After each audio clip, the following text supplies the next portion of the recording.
Hey, everybody. Welcome to the Leader to Leader podcast, the show where we invite executives, leaders, consultants, and coaches to talk about strategies and best practices and breakthrough moments that have really shaped world-class leadership. I'm your host, Tom Athenauer, and this episode is brought to you by the StarQuest Group. I remember vividly the summer of 2011. One of my kids had outgrown all their furniture in their room, and we needed some very affordable replacements. And so my wife and I had heard about IKEA, and there had just been a brand new big retail operation in Denver, Colorado, the big blue box by the side of the freeway that just had popped up. And so we decided, let's go check it out. Well, if you've ever been to one of those retail operations, it is an experience. You go up the escalators and you walk in, and there's an entry point with arrows, and that's where you move. And you kind of move through this almost like a Willy Wonka experience of moving from different rooms and different parts of home furnishings. And I was just amazed at the ability to create such an immersive experience. And we ultimately landed into the bedroom section, and we were able to pick up a new bed and a dresser, which we carted home and put it together. And as we hear from a lot of people we talked to about IKEA, it was almost kind of like a love-hate relationship. People love the affordability of the furniture and the ease of which they get it home, but there's always challenges about putting it together, which is another whole experience in and of itself. I was fascinated and have always been fascinated with IKEA of how they've been able to create a business model and scale to the extent that they have today with over 200,000 employees and $50 billion in US dollars annually worldwide, of how they've been able to pull this off as an 80-year-old company that is continually on the edge of innovation and disruption. And so I had the chance recently to talk to Parag Parekh, who is the Chief Digital Officer at IKEA. And he talks about their story of really disrupting the retail space. And he talks about some of the challenges of where they are today and what they're trying to create in the digital omni-channel world, and what's going on with retail, and what are some of the lessons learned that they've had and been able to pull into their company to embrace and still continue to love the history, as well as to be open to where they're going into the future. So I think you're going to really enjoy this conversation with Parag. And so let's just jump right in. Parag, welcome to the Leader to Leader show. It's great to have you. Likewise, Tom. Big thanks for having me. Super excited.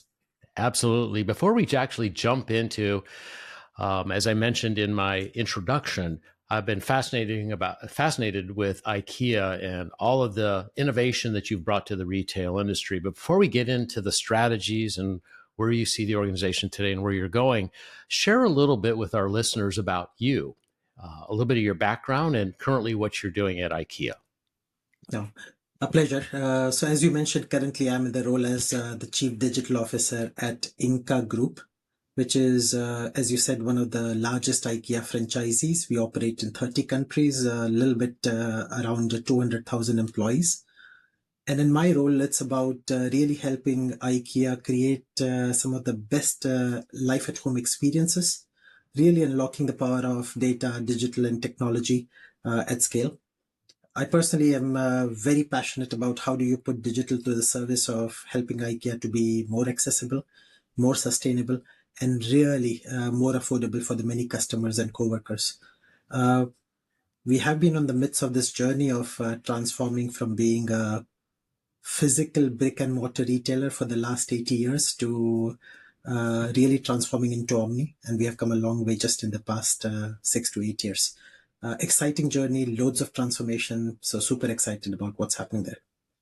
And so is your background in technology? Is it engineering? I'm just curious where you came from and how you got into this. No, absolutely. I'm an engineer by education. Started with the engineering background in Asia, in Mumbai. Born, brought up, educated in Mumbai.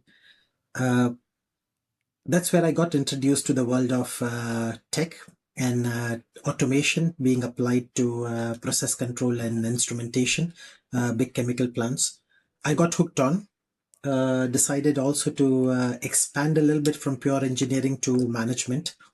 And from there on, I started my journey of being closely associated and really leveraging digital and tech to the service of transforming businesses.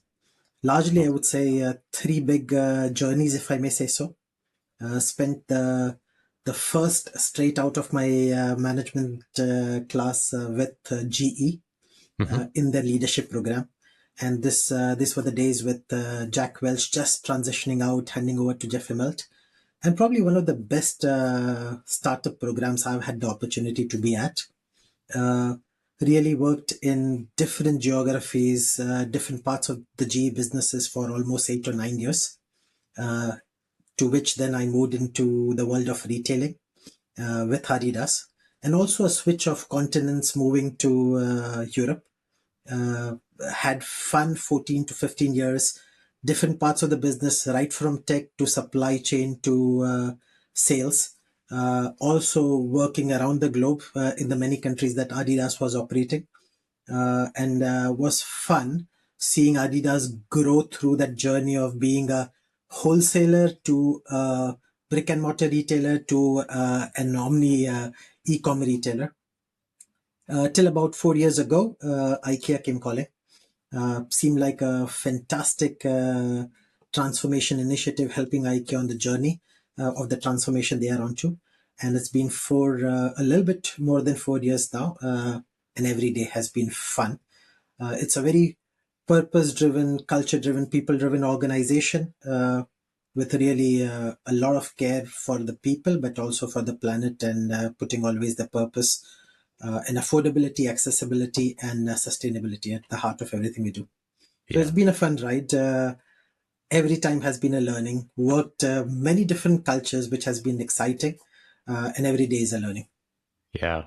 And you currently live in Sweden on the southern side in Malmo. I just, yes, very recently, I work in Sweden, but very recently, together with my family, wife, and two beautiful daughters, we moved to Copenhagen, which is Oh, just across the bridge from Malmo, yeah. and a fantastic city and a fantastic place to live in. So, Europe it is for the last 18 to 20 years. Yeah. Such an interesting background, Parag, because you really have touched so many functional parts of the organization. And then how do you bring those parts, understanding of actually what goes on at those different parts of the organization and bringing them together with a true understanding of what digital needs to look like, particularly in the retail space.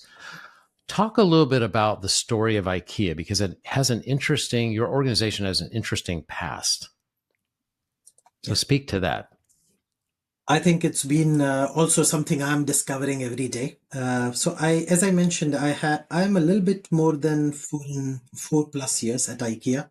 Uh-huh. But IKEA is celebrating its 80 years of journey, and essentially started with our founder Ingvar in south of Sweden, in very humble setups, and from there on grew to be the brand and the retailer that it is. For the large part of the 80 years, we have largely been into brick and mortar retailing.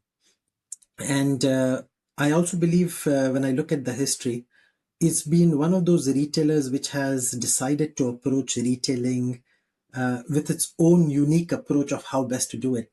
So also when I look at the history, IKEA has been amongst one of the first ones to start thinking about retail as an experience. So really looking at moving away from catalogs to flat pack furnitures. Mm-hmm. This is IKEA was one of the first adopters to start looking at furniture in a flat pack style. The whole And when you idea of talk about when you talk about flatback for our listeners, define what flatback is. Furniture.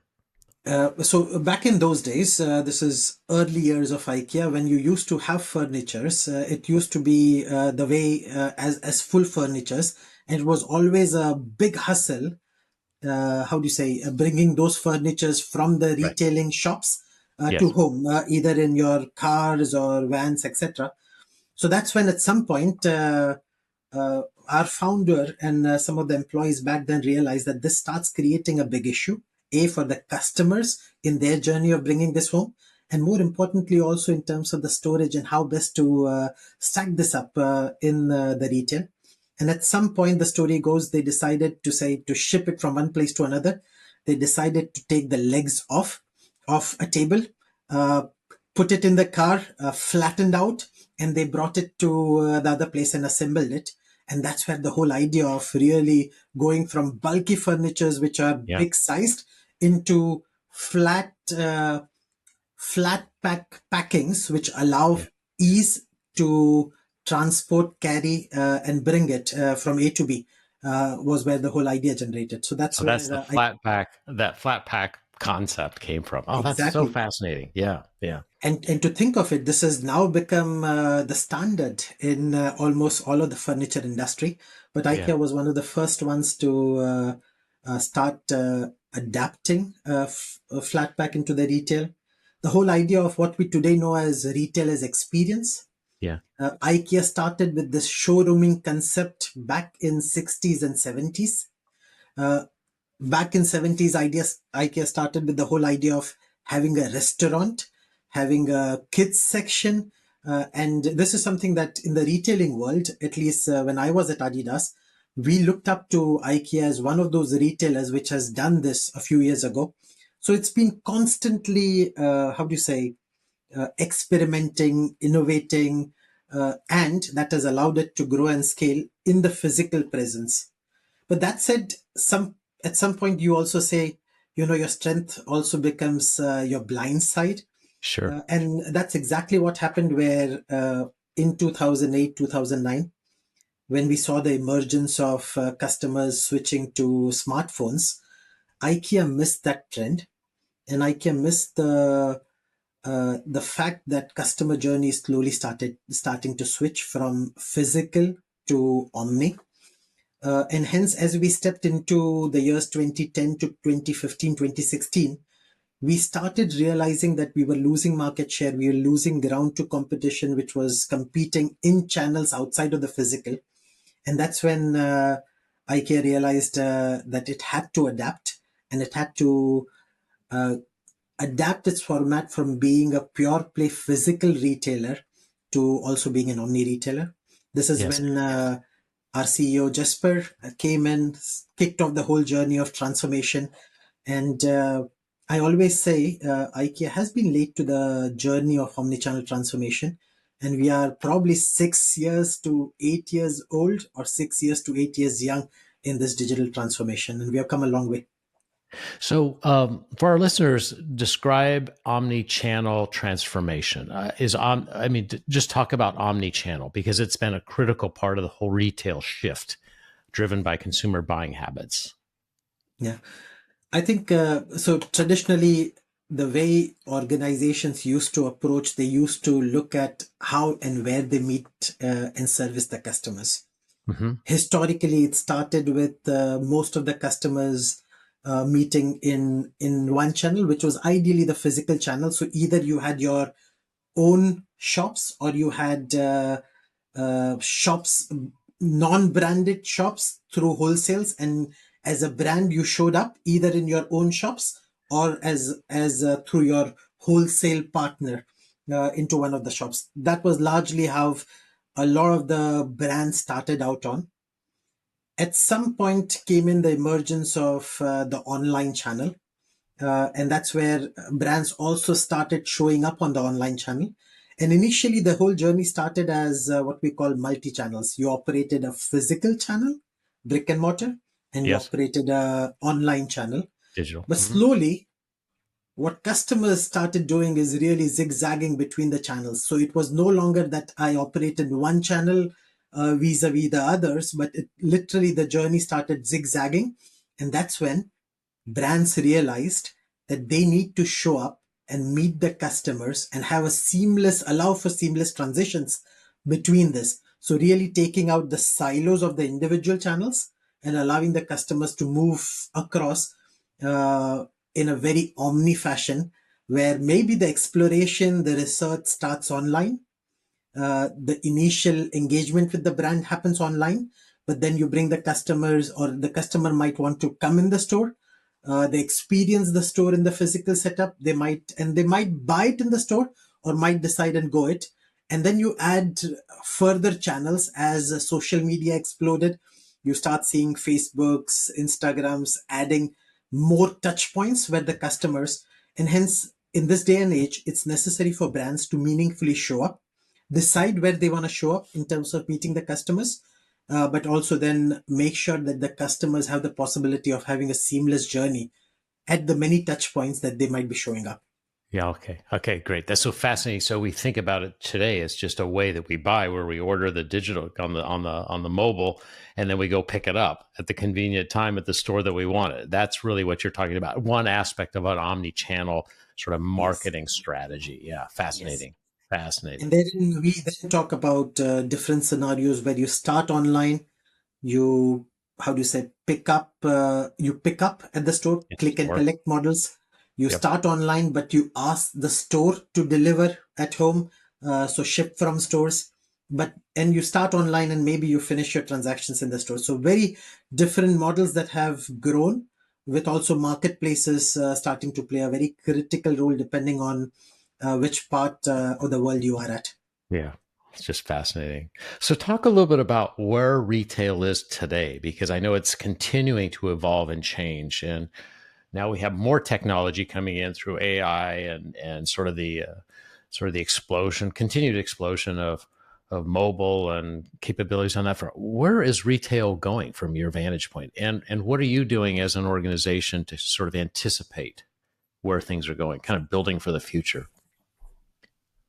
I think it has been super interesting if I just look at the last decade itself. Last decade, we have seen a huge change happen in terms of the channel, in terms of the meeting points, and we have literally seen an explosion of meeting points from brick and mortar to online to social to marketplaces.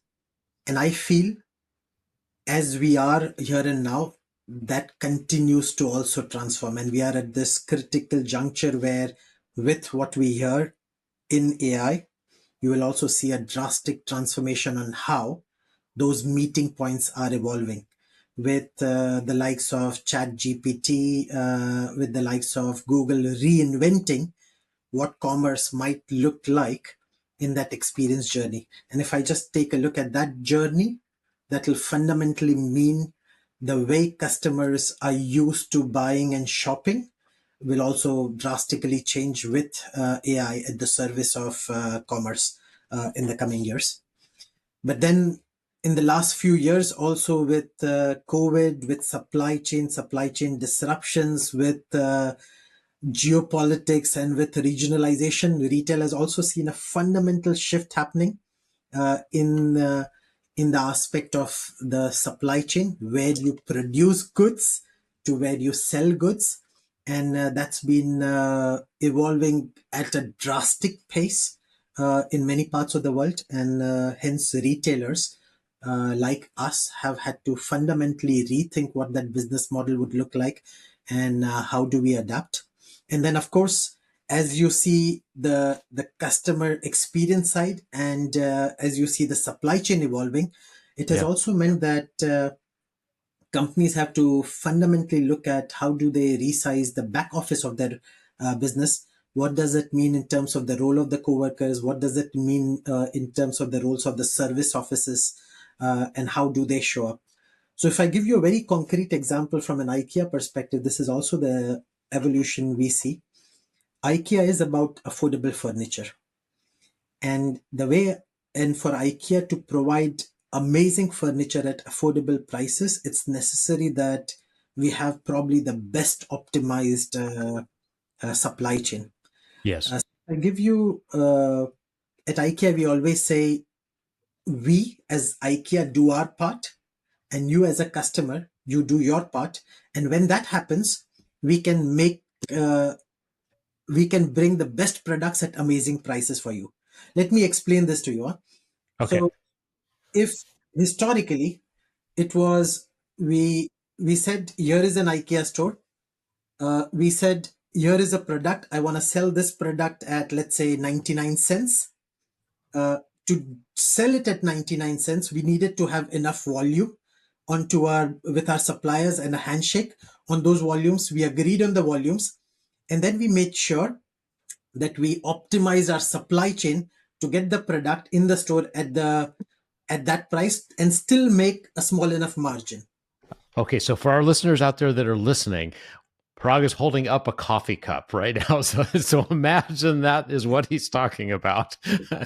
Okay, so continue on. In this, our expectation, Tom, was, we do our best in terms of optimizing to make that coffee cup available at 99 cents. Yes. And our expectation was Tom actually will get in the car, drive to the store, pick the cup in the store, put it in the car, bring it back, and if it's a furniture, also assemble it himself. Now, in the last 10 years, the whole expectation of Tom as a customer has changed. Sometimes Tom is saying, you know what? I don't have the time to pick it myself. Why don't you click and collect for me? You place the order, the company does the picking, and you take it home. So that adds the picking cost for the company. Sometimes you say, no, deliver it home. That adds the cost for delivery. And sometimes you say, no, assemble it for me. That adds the cost of delivery. Not all of this cost can be passed on to you as a customer simply because the landscape is so competitive. And all of a sudden you realize you have additional cost in your business model that you need to figure out. How do you address so that you can still be affordable and provide the best products at amazing prices? And this is part of the journey where a lot of retailers also have to rethink what that business model looks like, both from a customer experience side, the supply chain side, but everything in the back office as well. And I think this is probably the journey for IKEA, but also many of the retailers in our space.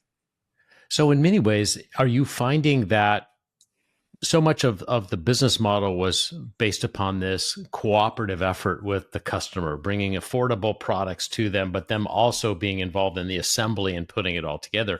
Are you finding a shift in the willingness to actually put things together, that your customers are not wanting to do that? Or is there still a strong demand for that? Is that changing relative to how they interact with you all? I think over the years, we have started to see a shift. And if I just put things in perspective, let's say if 1% of our business was omni in the digital channels in 2017, 2018, today, on an average, 27, 28% of my business is through the digital channels in one way or the other. Uh-huh. If today we forecast by 2030, more than 50% of our business will have one or the other service associated with every order. Yeah. And this continues to increase. So we start seeing a shift. We start customers deciding how and where they want to meet the brands, and also how and where, what services they want to apply. And it's for brands to decide then how they show up meaningfully and engage, inspire the customers in the different touch points. And yes, to your question, then we start seeing this shift that's happening across the board, and that brands like ours have to continue to adapt to. Yeah. Just incredible adaptation, not only from an internal operational business model perspective, but also just trying to stay at least ahead of some of those consumer behavior changes that are going on out there that are only accelerating, getting more rapidly. What we like to do, Parag, is we think about leadership. And so I'm going to ask you a little bit about how you've seen, has leadership changed and what's required of leaders? We'd like to look at it within the context of, this is a business case in a way of looking at leadership through the lens of what's going on organizationally and externally. What are some of the biggest shifts that you've seen around what leadership needs to look like today, given all that's going on at IKEA and the shifts? I think one of the biggest change, if I just look at the last 5 years, and if I quantify some of the things that have happened in the last 5 years, 2020, the world saw pandemic, and almost 100% of the businesses globally had to adapt their business model to what that meant, purely from a survival perspective. You step out of 2020 hoping some sense of normalcy. We run into what we call the supply chain crisis, where generally the availability of transport, logistics, etc., sort of was missing, and brands like us had to figure out how to tackle that. You hope 21, 22 that passes, then you run into the war that Russia inflicted Yeah. on Ukraine, and all of a sudden you had to adapt to that. 20, then you have the crisis in the Middle East, Yes. and then add to it you have the whole crisis with tariffs and what does this mean for our business. So what's essentially happened is when you thought there will be some sense of normalcy every year, I think change is the one constant through, and probably this has become the new normal. And I think one of the things you realize being in some of these places is there is no playbook to how best to play some of these scenarios, because these have not happened in the past. And hence it's a constant learning to figure out what that playbook looks like and figure out for leaders to say, how do you adapt? So being curious and being, I would say, being adaptable and resilience is probably the strongest muscle that has been helpful, let's say, in the last 5 years. And I'm assuming that will be helpful in the next 5 years for leaders to be able to look at figuring out how to anticipate, although your ability to anticipate has drastically reduced. It's a constant change. But then how do you design ecosystems and your business to be resilient to a change that's coming? And I think that's probably one of the biggest muscles I feel business leaders have had to learn in the last 5 years, and probably will apply at the service of the business in the next 5 to 10 years. So the idea of having this playbook that has proven to be successful and has been a bit of a map on how you navigate all this, it's basically throwing it out the window. You've got to be able to take the scenario and open the lens up and how you look at things from a much broader context, and being open for hearing from different perspectives on how to approach things that have not been dealt with previously. Core skill. How do you, from a standpoint of, excuse me, the leadership side of things, how do you keep that resilience? How do you keep it going? Because that's something that it can be very human. It's just a human nature to get sort of tired from all of the constant change coming. You think you have some sense of normal thing, and then the next thing blows up. And how do you keep that going? And how do you keep your leaders going on that as well? I think for me, there are two aspects in terms of staying ahead. In many cases, doing the right thing becomes necessary to make sure your business survives and thrives through the change. Yeah. So anticipating, surviving, and addressing, solutioning for helping the business. Now, this in itself is challenging enough, and I think our there's a story I always hear about our founder. In his older years, he used to host one or many functions at his house, and he used to offer his house for managers to have workshops, communities, etc. And he used to stay at the second floor of the house. And my manager talks about, our CEO talks about this one story where at some point he hears the founder stepping from the bedroom downstairs. He opens the door and he says he sees a whole bunch of people who are in the midst of some really intense discussion. And in a very Swedish way, he speaks with the CEO and says, "What are you all doing?" And our CEO says, "Oh, we have a problem. We are working through it." And then he pauses, he looks, and he says, "You are all lucky. You have a problem to solve." Which was which was so fundamental that I think having problems to solve keeps us going, keeps it interesting. So I think having some of those challenges are interesting to keep the organization on their toes, but also working through it. But then I think there are two things as skills I also believe leaders would need. One, to be humble enough to admit to say, you know what, I might not have the answer, or I might not be able to anticipate. I might not know what's coming around the corner. And being really humble in admitting we know what we know, we don't know what we don't know. And then being curious to look at answers which either you might have, or you might look at within the organization, Hmm. outside the Yeah. organization, from very different sources on how best to solve and how best to resolve it. And I think both the humility and curiosity will go a long way in terms of for leaders to really figure out how best to tackle what we are into today. It's such a reframe of this concept of almost like looking at problems as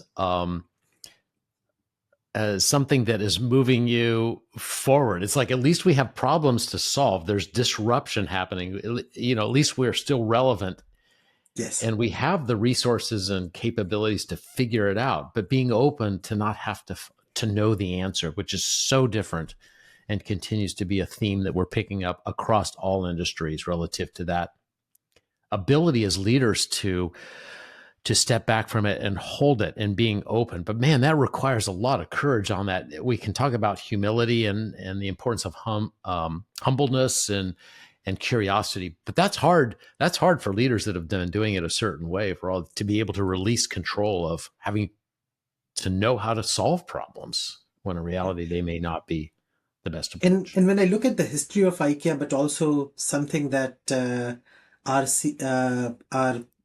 ex CEO Jesper has had been, is also about encouraging the organization to be entrepreneurial in terms of looking and promoting that. Yes, we'll try it. Sometimes we win, and sometimes we learn from failures. So it's either you win or you learn. Uh, Yeah. it's just these two different ways. And I I probably would have shown to say one of the things our ex CEO shares more often is, at some point he shared this banana cards, literally cards with bananas on it, which Uh-huh. basically meant, and he distributed it to within the organization to say, the next time you want to try something out, and let's say the governance of the organization doesn't allow, wave one of these banana cards to say, this is my opportunity to go bananas and try and find a solution to a certain problem that I have. And this is also where historically the entrepreneurship in the organization has helped to be able to also look, sometimes look at problems differently, uniquely, and figure out solutions. And Yeah. there are some things that have been amazingly successful, but then there are things where we have also learned from. Yeah, and it's you're going to win some and lose some. That's just part of staying relevant in an organ or in an And one of the industry things that's I very found, disruptive. Yeah, go ahead. one of the things I really found interesting in one of the recent narratives is, you win some or you learn from some. But Ah, it's not really about the losing aspect, but it's yeah, really learning from those failures. And I really liked that narrative to say, you either win or you learn. brilliant. That is a great reframe on that concept of win loss. You're either going to win some.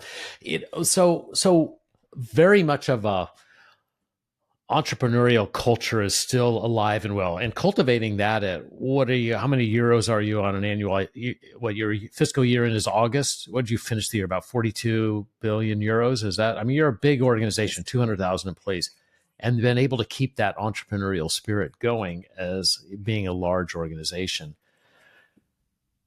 Where do you see the organization going as you look to the future? Is it going to continue to be one disruption after another and the cycles will be quicker, or what are you anticipating will be the biggest macro shift, if there is even single one macro shift that's going to happen in the years ahead that you're almost anticipating?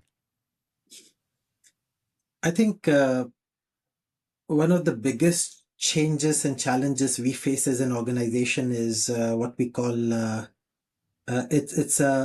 it's profitable growth. So it's continued to grow, uh, and when we say grow, also grow in markets beyond Europe. And this is where for IKEA, the business model of IKEA was built uh, in Europe, has had been amazingly successful in Europe. But as soon as we have gone from Europe to the east or to the west, we have realized that the model has had to be adapted, be it in terms of range, be it in terms of our business model, the service expectations into the markets, and how just best to show up with the customers. And hence, from that perspective, I think being relevant in the Americas and growing in the Americas, but also growing in some of the countries where you have the many, be it China, be it India, Southeast Asia, and Asia Pacific, starts becoming relevant. But more importantly, it's growing, but growing at a cost that still allows us to keep true to our promise of affordability. And if I look at the last 5 years, inflation, the cost of doing business has fundamentally grown. And we have realized that the growth is coming at a cost which is higher and hence no longer allows us to continue to be affordable.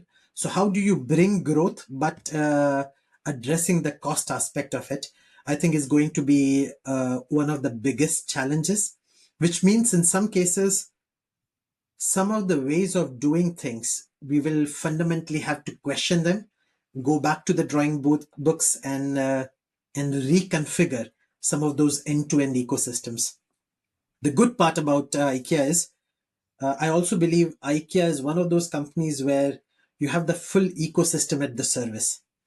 We own forest, uh, to we own factories, to we own distribution centers, to own retail setups, and the whole journey backwards in terms of circularity. So we have the full ecosystem at our service. How best to leverage this ecosystem is our opportunity and something that we need to tackle, uh, keeping true to being affordable for the many people. Yeah.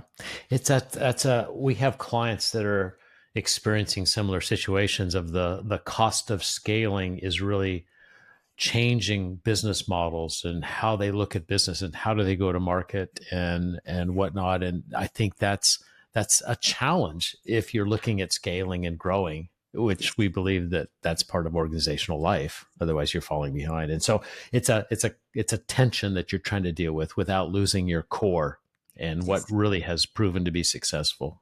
Um, yeah. And within this, if you add the perspective of what it means, probably from an AI perspective, then it Uh-huh. becomes another layer of what businesses will need to adapt. Think of AI from an experience perspective.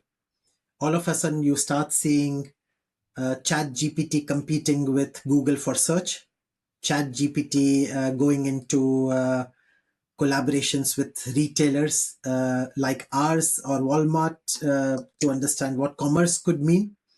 Uh, AI at the service of your supply chain could mean different ways of reaching to the customer faster, but also could mean fundamentally resetting your supply operations. And this is something for businesses to already bake into their equations and see how fundamentally we start showing up. Yeah. Yeah. It's so interesting because I think of IKEA, and this was part of my introduction and setup to our conversation today about how it is a retail experience. And that has been such a core part of your business. And the challenge of what I hear you saying is how do you recreate that experience from a customer perspective in the digital space Yes. so that you don't lose the differentiation aspects of that innovation around creating that experience with your customers. You don't lose that. How do you integrate it within the digital and AI space, which, wow, that is unbelievable when you think about how AI could really be part of the manifestation of that new digital platform and still hold to your sort of core innovative And approach and I to think one of the things challenges I face, Tom, also is IKEA has also, in the retailing space, IKEA has always been unique in how it decided to approach. We have this picture of this one yellow fish which flows in the direction opposite to where the rest of the fishes are flowing into. And I think that has been how IKEA has looked at solving problems. It shouldn't be just because everyone else is doing it, we do it, but it should be why we are doing it, and does that line up with our purpose, culture, values, and the service to the many people. And if yes, then we do it, but we do it our IKEA way. So one of the challenges as me, but also we build up a digital organization that caters to the new world, has always been, and we bring up this slide, is love our past and create the future. And it's two sides of the slide with a Dala horse that we show, where it's about what is it from our history that we hold dear to, our culture, our values, our purpose, maybe in some cases, our unique proposition. And then how do we use that to create the future that still allows us to hold that dear, but then start challenging some of the norms, which helps us to adapt to the new world. And that's been part of my journey to say, how do I bring some of the science and some of the experiences we have in physical stores in the digital touch points? But also, if you look at, IKEA has been starting to go away from only big blue boxes, 50,000 square meters on the outskirts, to we are starting to move to city centers, be it in at the Oxford Street in London, be it in New York, Fifth Avenue, etc. And by that definition, all of a sudden, your size shrinks to a 10,000, 5,000 square meter. So how do you bring the experience of 50,000 square meter IKEA into a 5,000? And how do you redefine that experience while not losing the essence? So that's been also an interesting journey, and that's been a challenge we are working through. I think we are somewhere on the way, but still continue to figure out and find our way. Yeah. So I'm going to just, as we approach sort of our final lap on this conversation, we talked a lot in our pre-interview about this concept of team of teams, and you were very passionate about that as a leadership area that is only going to continue to grow and become a much more important skill set, capabilities for leaders to have. Talk to me a little bit about what you see, because a lot of our leaders are running larger organizations and they are managing a team of teams. And is there anything that you've seen that has worked really well for our listeners that they can embrace, that would help them be more effective in that dynamic, that kind of structure? I think, in all humility, it's an ongoing journey of continuous learning in the leadership space. But it's been an exciting journey. And I think some of what I probably share are things which a lot of the enterprises also share as opportunities and things they are working within their organization. Uh, Typically, enterprises like ours have many different, how do you say, domains, units, functions that sit within the responsibility of the organization. And there is a trend or a movement to say, how do you go agile, allow for agility, allow for entrepreneurship, Yeah. and thereby allow for teams to take ownership and responsibility of how Yes. they drive, with probably a polarity that when that happens, you still want to move in one direction from a company perspective. And that's the duality or the polarity that has to be nicely managed to say, how do you set the overall direction to say, yes, we will allow for agility, we will allow for entrepreneurship, as long as we are all moving in that direction.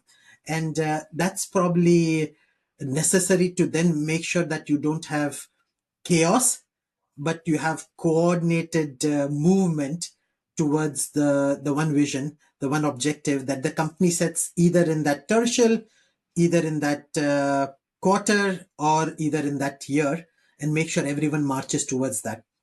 So it's really setting that vision, which ideally you bring from your strategy, putting a North Star to it, getting each and every part of the organization to see their role towards that vision, and then drumbeating the path, and then allowing them, and then magic happens. So as long as you sort of do this, I have seen teams deliver magic and sometimes fundamentally surprise you on what can be achieved. Just amazing. What you're really talking about is having a very common vision, a organizational mission of what we're trying to create, and allow teams, because they have competing interests, right? There's some diversion. They have their own things that they're focusing on. How do you find ways to bring alignment around Yes. the functional groups or the team of teams towards some sort of a common direction to get alignment, and then let them run and still drive that accountability, but also allow for some innovation and entrepreneurship to happen. That's so fascinating. Yeah, that's a good way to look at it. I would have said historically, sometimes we confuse agile approaches to we will do what we want to do, Yes, yes, versus that's not what agile essentially has yeah, had meant. It'll be like you identify where you are headed to, the one objective, and then the teams work towards that objective in a very coordinated fashion, yeah, and then allowing for agility. It's like at Adidas, I liked a frame, right, to say, one, this is the game we will all play. So we are all playing football.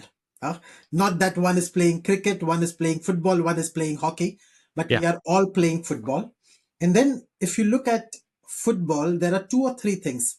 A, every player knows the rules of the game, saying, but within that framework or boundary, you know your position, and then you are free to play your position in that game.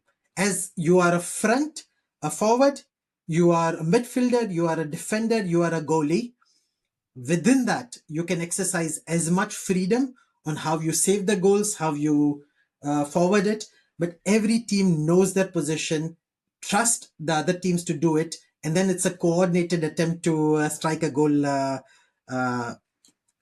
with the opponent. So yeah. that's probably, I like that narrative that we use very often in Adidas to say, this is probably how we need to set from a business goal perspective, everyone playing the same game. They know the rules of the game and they know their position. And then they are as entrepreneurial in their position to make things happen.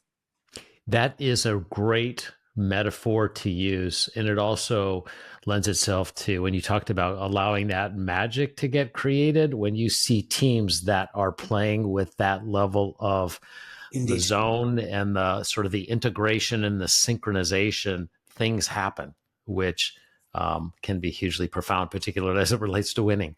And we're talking about football, your style of football, not our football. So we have to always clarify that. I think about 60% of our listeners are from U.S. football. So, no, that's a great metaphor. Great metaphor. Well, a couple of last questions for you, and then we'll wrap up here. What are you most curious about today from a whatever? I like to end with a couple of questions about kind of how you view the world. I think probably two levels of curiosity. One is I sit with a question to say, and this, which companies will be successful in the future? And I sit with that curiosity, always playing with different answers.